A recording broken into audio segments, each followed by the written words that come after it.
নমস্কার, আমুদরিয়া নিউজে সকলকে জানাই স্বাগত।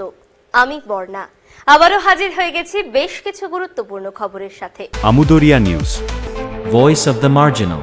প্রাথমিক নিয়োগে দুর্নীতি মামলা, সুজয় কৃষ্ণ ভদ্রের বিরুদ্ধে চার্জ গঠন করল ইডি। কালীঘাটের কাকু হিসেবে তিনি পরিচিত নানা মহলে। তার নাম সুজয় কৃষ্ণ ভদ্র। তাকে প্রাথমিক নিয়োগে দুর্নীতি মামলায় গ্রেফতার করা হয়েছিল। এবার এনফোর্সমেন্ট ডিরেক্টরেট ইডির মামলায় তার বিরুদ্ধে চার্জ গঠন হলো। সোমবার ব্যাংকসাল আদালত চার্জ গঠন করে।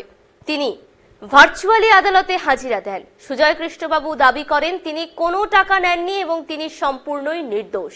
কিন্তু বিচারক তাঁকে জানিয়ে দেন তদন্তকারীদের কাছে যা প্রমাণ আছে তা চার্জ গঠনের পক্ষে যথেষ্ট। আসছি পরবর্তী খবরে। দুর্নীতি নিয়ে খবর করায় বুক চিরে হার্ট উপড়ে সাংবাদিককে খুন। রাস্তা তৈরির কাজে শতাধিক কোটি টাকার দুর্নীতির খবর করার জন্য যে সাংবাদিকের বুক চিরে হার্ট উপড়ে ফেলা হয়েছিল বলে সন্দেহ করেছে পুলিশ। এই ঘটনার কথা সামনে এসেছে দেহের ময়না তদন্তের পরে। বিশেষজ্ঞরা জানিয়েছেন একা কেউ তাকে খুন করেনি। যেভাবে মারা হয়েছে তা অত্যন্তই ভয়ঙ্কর। পাঁজরের হাড় ভেঙে হার্ট তুলে ফেলা হয়েছে, লিভার টুকরো করে ফেলা হয়েছে। মাথায় অন্তত 15টি আঘাত রয়েছে, মাথার 8টি হাড় ভেঙেছে।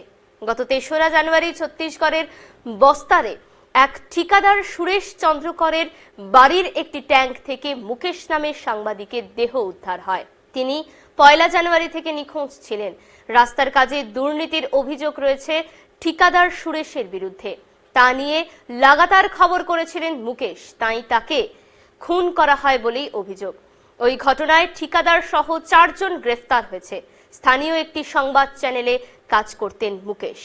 এবার মাওবাদীরা ল্যান্ডমাইনের ফাঁদে ফেলে 9 জন জওয়ানকে হত্যা করেছে। সোমবার সকালে ছত্তিশগড়ে বিজাপুরের কুটরু রোডে ওই বিস্ফোরণের মুখে পড়ে ডিস্ট্রিক্ট রিজার্ভ গার্ডের একটি গাড়ি। তাতে অন্তত 9 জন জওয়ান মারা গিয়েছিল বলেই জানা যায়।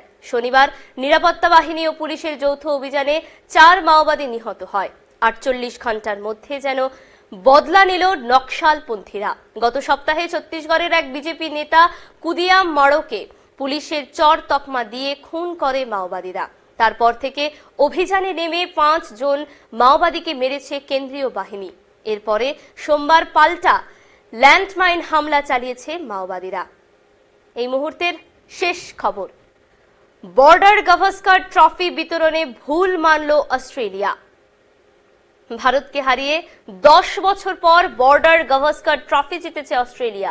বিশ্ব ক্রিকেটের 2 জনপ্রিয় তারকা সুনীল গাভাস্কার ও অ্যালান বর্ডারের নামে ট্রফিটি। কিন্তু ট্রফি বিতরণ অনুষ্ঠানে বর্ডারকে দেখা গেল। গাভাস্কার উপস্থিত থাকলেও তাকে মঞ্চে ডাকা হয়নি বলে বিতর্ক শুরু হয়। খোদ গাভাস্কার অসন্তোষ প্রকাশ করেছে। বিতর্কের মুখে পড়ে অস্ট্রেলিয়ার ক্রিকেট বোর্ড বলেছে সুনীল এবং অ্যালান দুজনকেই মঞ্চে আমন্ত্রণ জানানো হলে অনুষ্ঠানটি আরো ভালো হতো। এখন এই পর্যন্তই। পরবর্তীতে আবার ফিরে আসবো গুরুত্বপূর্ণ খবর নিয়ে। ধন্যবাদ। Amudariya news, voice of the marginal.